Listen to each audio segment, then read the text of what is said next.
And so, who here is familiar with PACE programs in general and the way they work? Okay. So I won't go too much into that, and I'll just talk about what's actually going on right now in San Diego and basically nationwide. Recently, the Federal Housing Finance Agency and Fannie Mae and Freddie Mac issued letters that question the legitimacy of PACE loans as being senior to their mortgages. And that was kind of a reversal of what they had originally said back in the fall of 2009, which was they were going to accept that it was an assessment on the property like any other municipal assessment.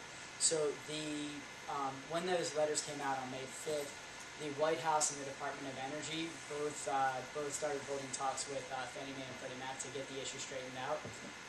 So basically all PACE programs nationwide essentially are on hold until that's worked out. So the city of San Diego's program is on hold, California first.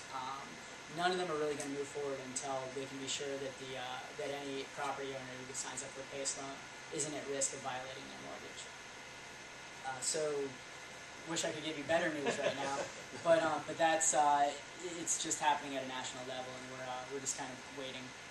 Well, I was just reading an article today that was on Carewatt that they were talking about how Fannie and Freddie were really cutting down on it, and they would be willing to do it if the dollar amount of money that they would save on utilities costs is lower than what that monthly or that payment would work out to, and that's the biggest. Yeah, and that's the biggest concern is that they don't want to have another mortgage or another payment or lien on a property that's superior to theirs, where it's not going to be something that if people are paying more money and then they cut back on that, then they're not going to pay for the mortgage, and here we go, we have another foreclosure situation in our hands. Yeah. That was their biggest concern, which I can understand a little bit of where they're coming from, but it was kind of like what you guys were just talking about, where, you know, efficiency first, then let's talk about reproduction, and the ultimate goal is for someone to pay $350 a month, but they were paying $500 a month in utilities, and I think that's going to be the key. I think that's what Fannie and Freddie are both looking for. Yeah, so there's a couple issues going on with Fannie and Freddie. One is, I mean, they're recovering from their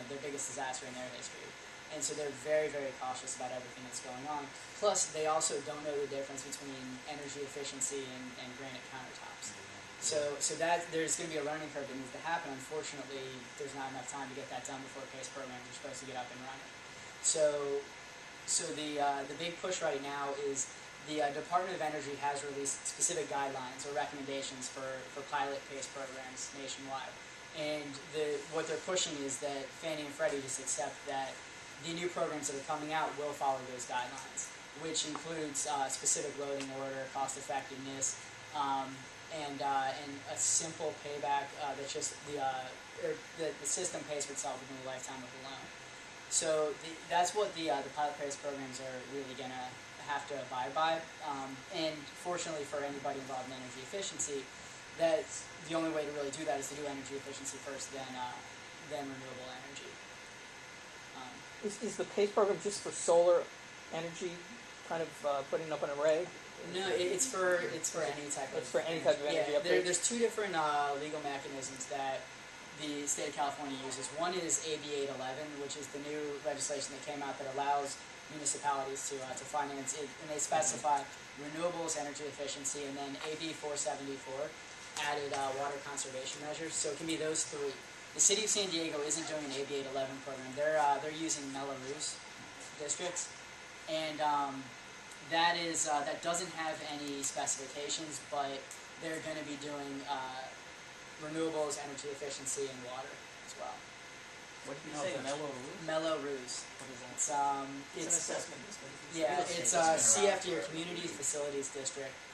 That if anybody has seen property tax bills, you'll see a bunch of little line items in the property tax bill, and those are Melrose districts that have been formed, or communities CFDs that have been formed in that area where there's an assessment placed on that property. The property owner is paying back through their property tax bill. So the PACE programs are essentially the same thing. It's but the loan is voluntary rather than just something that's assessed through just based on where the property owner lives. So that's Fannie Mae and Freddie Mac's big issue, is that it's voluntary rather than something that's just given down from above. And currently there's no order in which you would have to do the energy efficiency, then you can do the renewable and water, or it's going to be more of a financial loading order. So what we're looking at right now for the city of San Diego, we're in climate zone 7 and 10. And there are some energy efficiency measures that make sense and some that don't in this area.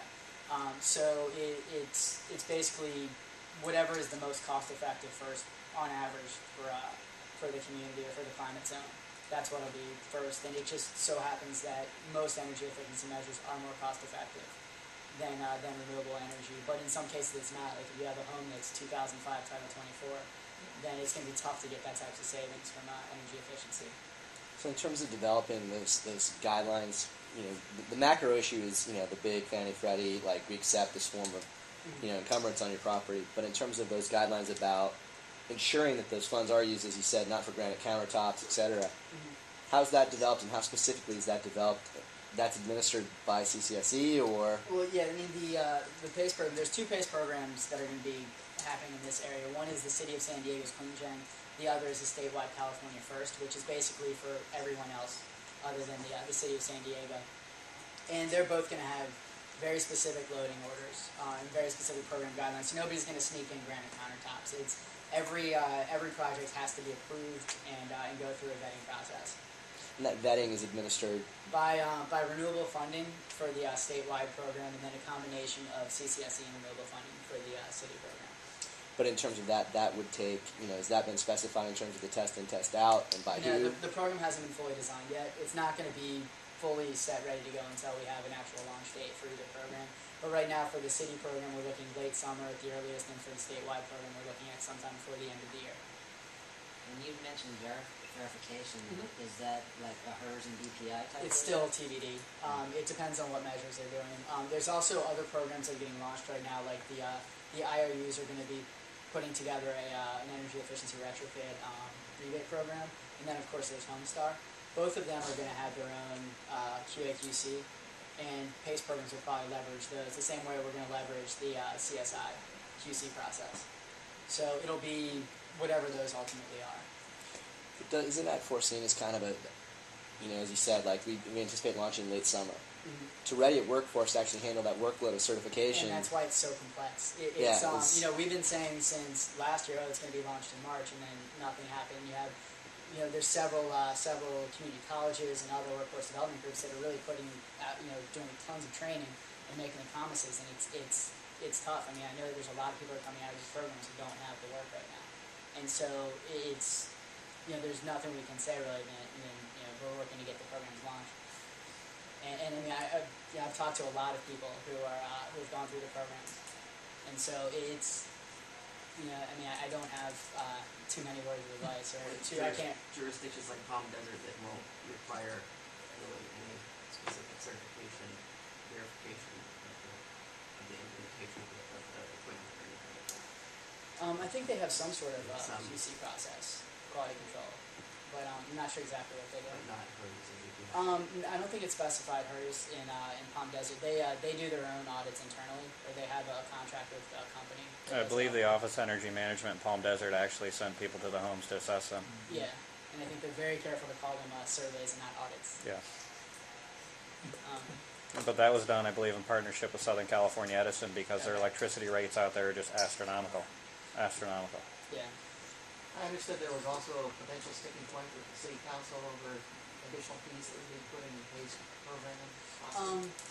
No, I think that for that it just needed to be explained a little bit further. There's a lot of different players, and figuring out who's getting what, and the city has several contractors that they have working on the program, and each is charging their own fees for doing whatever it is that they do. And the city council just wasn't clear on who's getting what for doing what, and that's being worked out.